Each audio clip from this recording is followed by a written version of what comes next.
Hello! Welcome back, guys. Streebo from MVP, Mutantville.com here, and I'm going to give you a very quick rundown on The Last Exorcism. Originally, this movie was titled Cotton. I remember hearing about it a while back, produced by Eli Roth. Other than that, he has nothing else to do with it. It was written by Huck Bachko and Andrew Gerling, which you can see here on the poster, directed by Daniel Stamm. I've never heard of any of these people.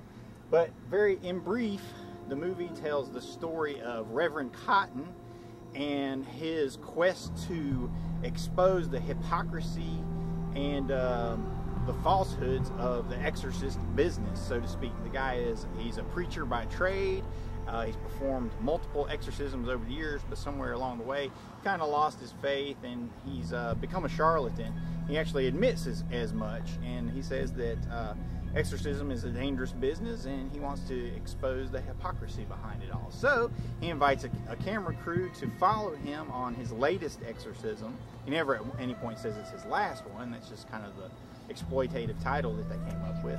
And he goes out to this farm where this family and the young daughter seems to be being plagued by demons. So that's pretty much the gist of it. The movie is mockumentary style in that it's part found footage, but it has been edited together like a documentary, but it really doesn't follow those kind of rules.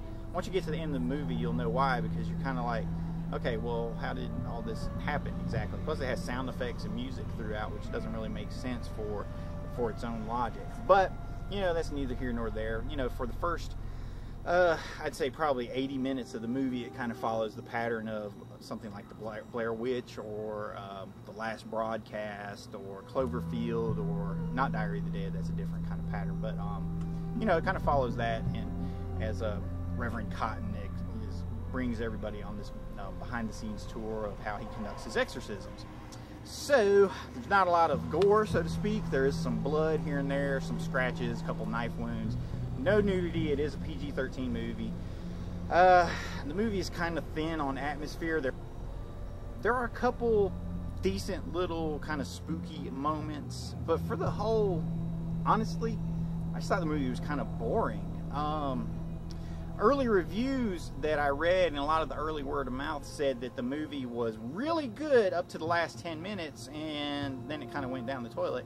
I kind of saw it conversely. I thought the movie was really kind of boring up to the last 10 minutes, and then it kicked into high gear, and it was cool, and I was like, oh yeah, this is neat. All right, this is a horror film after all. But so anyway, I'm not giving it a glowing review. I thought the direction was what it was. It's shot documentary style, so it's not fancy. It tells the story. The lead actor who plays Preacher Cotton does a really good job. I mean, you believe that he's this slimy charlatan, you know, preacher, fake exorcist. You very much believe so. The girl who plays the possessed she's very creepy. She has these big, you know, doughy eyes and looks all innocent and everything. But I just hated her. I wanted to smash her in her face, but that's just me. On the Streebo Screamometer, I'm going to give The Last Exorcism a 6 out of 10. 6 out of 10. It would have got a 5 out of 10, but I thought the last 10 minutes of the movie saved it and made it to where I did not feel like it was a complete and total waste of my time. But yeah, that's not exactly a glowing review, so I am not telling you to rush out and see this one. Wait for it on DVD, wait for it on VHS, wait till it comes on Cinemax late one night, and watch it then, I guess. If you're a fan of exorcism movies, then check it out. Perhaps you'll enjoy it, perhaps you won't. But if you're a gorehound, go somewhere else. You know, if you're looking for sleaze, you're not going to find it here. But there is some interesting tension. There is some good character moments. It's a slow burn. If you dig that kind of thing, I say check it out. Give it a chance. But otherwise, go see Piranha 3D while it's still playing. That's definitely worth the money. See you next time, guys. Mutantville.com. If you see it, come back and tell me what you think.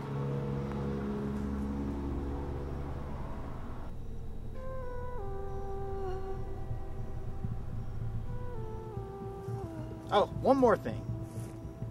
This poster should say, this scene does not appear in this movie. Yeah, so just so you know. So, yeah, wait for it.